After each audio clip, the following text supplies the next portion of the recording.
Isaiah chapter 7. And it came to pass in the days of Ahaz the son of Jotham, the son of Uzziah, king of Judah, that Rezin the king of Syria and Pekah the son of Remaliah, king of Israel, went up toward Jerusalem to war against it, but could not prevail against it. And it was told the house of David, saying, Syria is confederate with Ephraim. And his heart was moved, and the heart of his people, as the trees of the wood are moved with the wind. Then said the Lord unto Isaiah, Go forth now to meet Ahaz, thou and Shear-Jashub thy son, at the end of the conduit of the upper pool in the highway of the fuller's field.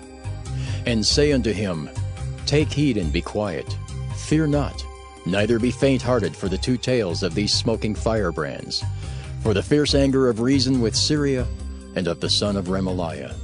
Because Syria, Ephraim, and the son of Remaliah have taken evil counsel against thee, saying, Let us go up against Judah, and vex it, and let us make a breach therein for us, and set a king in the midst of it, even the son of Tabel.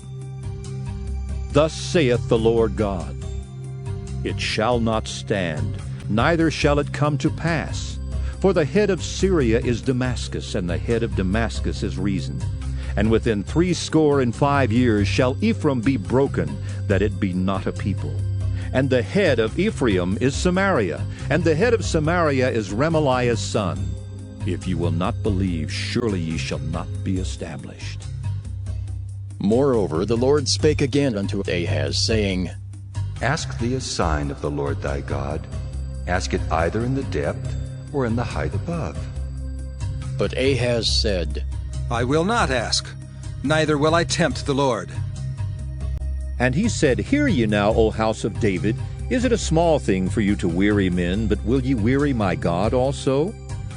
Therefore the Lord himself shall give you a sign. Behold, a virgin shall conceive and bear a son, and shall call his name Immanuel. Butter and honey shall he eat, that he may know to refuse the evil and choose the good. For before the child shall know to refuse the evil and choose the good, the land that thou abhorrest shall be forsaken of both her kings. The Lord shall bring upon thee and upon thy people and upon thy father's house days that have not come, from the day that Ephraim departed from Judah, even the king of Assyria. And it shall come to pass in that day that the Lord shall hiss for the fly that is in the uttermost part of the rivers of Egypt, and for the bee that is in the land of Assyria. And they shall come and shall rest all of them in the desolate valleys and in the holes of the rocks, and upon all thorns, and upon all bushes.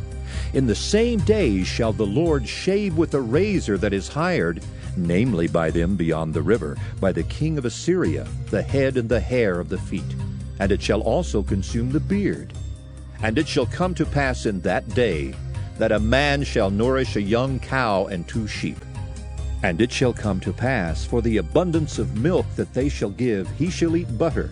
For butter and honey shall every one eat that is left in the land.